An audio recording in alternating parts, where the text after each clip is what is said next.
Hey basketball coaches, today I'm going to talk to you about some crazy full court press basketball plays that you could run. These are all plays that have been ran at the NCAA level and may or may not work in your league, so keep that in mind.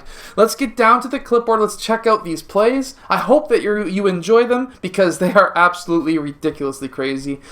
Let's check these out. Okay, so this first play is ran by Baylor University, and funny story, I actually had a friend who played for them, Brady Heslip.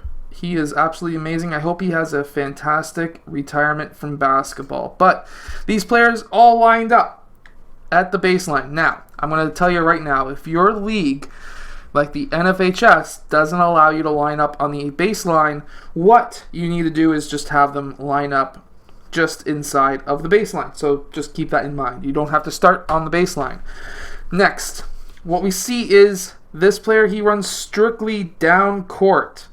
Then we have these outside players. We had the three players here. These two outside players run straight downfield. This is, I said downfield because this is basically a football play. I'm not going to lie. This is a football play. Now, really quickly, I just want to point this out. Really quickly. Check out the defender, his foot.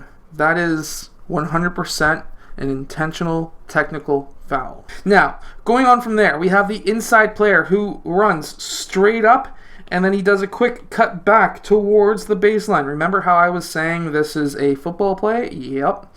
And of course, he just has to hold on to the ball because they're going to try and foul him because this is near the end of the game. However, they're able to try and get it past half, but either way, if you are at the end of the game and they're just, they're trying to cause a foul, this is one play that you could run. So let's just look at it one more time. Basically, we have a player here, we have the inbounder here, then we have three players here. These outside players, they are running straight down court. And then we're going to be having this middle player here. He is going to be cutting up to roughly the free throw line extended and then cutting back down towards the basket.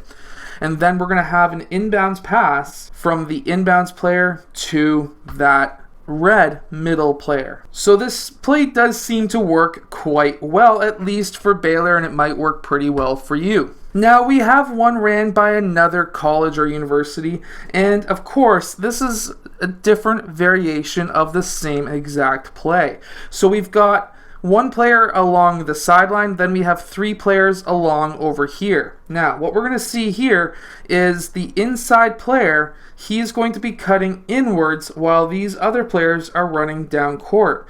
Now, what's going to happen is these players who are running down court, they're going to be looking for the long bomb. Meanwhile, this player on the outside, what's going to happen is we're going to be seeing him cutting up, and then he's going to be watching, and once he gets to around here, maybe half court at the high school level, he needs to see if the ball has been inbounded, because if it hasn't, he's going to cut back down towards the baseline. And that's what we're going to see here. He's watching, nobody gets that ball, he cuts back down, then he's at least able to get that ball inbounded, then he gets fouled, and then you're going to be taking free throw shots. So now, this is a different variation one more time. So we've got our inbounder, and then we have all four players over on this sideline.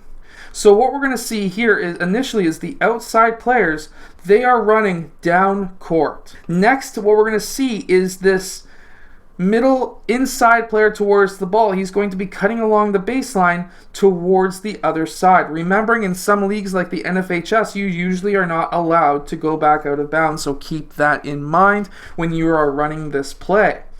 Then he's going to cut across, and then we have that outside middle player. He's cutting up. If he does not get that ball, he's going to need to cut back down and be the secondary option to be able to get that ball inbounded. Now, of course, it's always fun looking at weird, crazy inbounds plays and fast breaks and all that kind of fun stuff. I like looking for videos like this. Now, really quickly, if you're looking for a really crazy defense that actually works really well, check out my Unbeatable and Perimeter Basketball Defense. Links are down below. Basically, the Unbeatable Basketball Defense is a double team that doesn't leave any players open from the free throw line and below towards the baseline. And then on the opposite side, the Perimeter Basketball Defense is a double team from the free throw line extended and up, and single coverage coverage down below. So in combined, these defenses work great when you start alternating them together. I hope that you've enjoyed today's video. Hit that like button if you have. Hit that subscribe button if you so desire. And of course, if you feel like supporting this channel and checking out new defenses, go check out those books in the description below. I'll see you guys again in my next video.